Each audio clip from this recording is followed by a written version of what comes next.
নমস্কার বন্ধুরা, আমিও বাঙালি রান্নাঘরে সবাইকে স্বাগত জানাচ্ছি। আবার একটা নতুন রেসিপি আপনাদের মাঝখানে শেয়ার করতে চলেছি, সেটা হলো দুধ ইলিশ।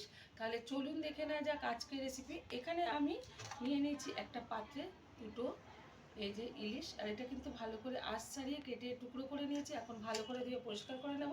আর এদিকে কিন্তু নিয়েছি এই যে চিনে বাদাম, এটা কিন্তু একটু জল দিয়ে মিক্সকে পেস্ট করে নেব। তারপরে এটা ছেঁকে দুধ বের করে এই ইলিশ মাছটা আজকে রান্না করব।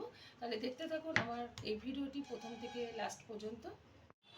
দুধ ইলিশটা রান্না করার জন্য ওভেনে কড়াই বসিয়ে তাতে দিয়ে দিয়েছি কিছুটা সাদা তেল। তেলটা গরম হয়ে গেছে, তেলের মধ্যে দিয়ে দিচ্ছি কালো জিরে ফোড়ন।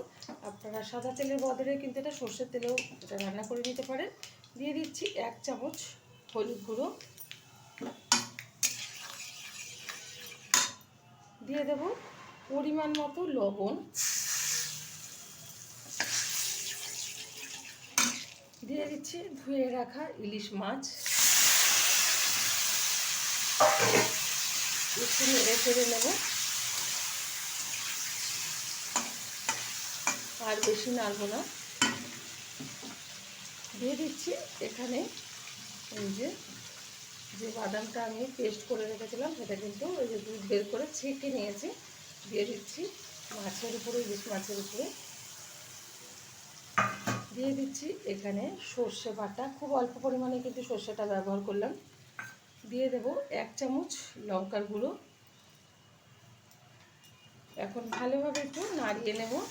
আমার এই রেসিপি যদি আপনাদের ভালো লেগে থাকে, আপনারা অবশ্যই আমার চ্যানেলটিকে সাবস্ক্রাইব করবেন, লাইক করবেন, শেয়ার করবেন। আর এরকমভাবে বাদাম পেস্ট করে দুধ বের করে ইলিশ মাছ রান্না করে খেয়ে দেবেন। আশা করি ভীষণ ভালো লাগবে, কারণ এটা আমি এর আগে একবার বাড়িতে বানিয়েছিলাম, খুব টেস্টফুল লেগেছিলো বলে, আর সেটাই আমি আপনাদের মাঝখানে শেয়ার করেছি।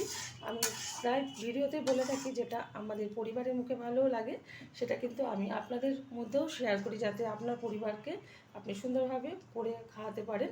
ঢেকে দিচ্ছি 5 মিনিটের জন্য। ঢাকনাটা তুলে দিচ্ছি।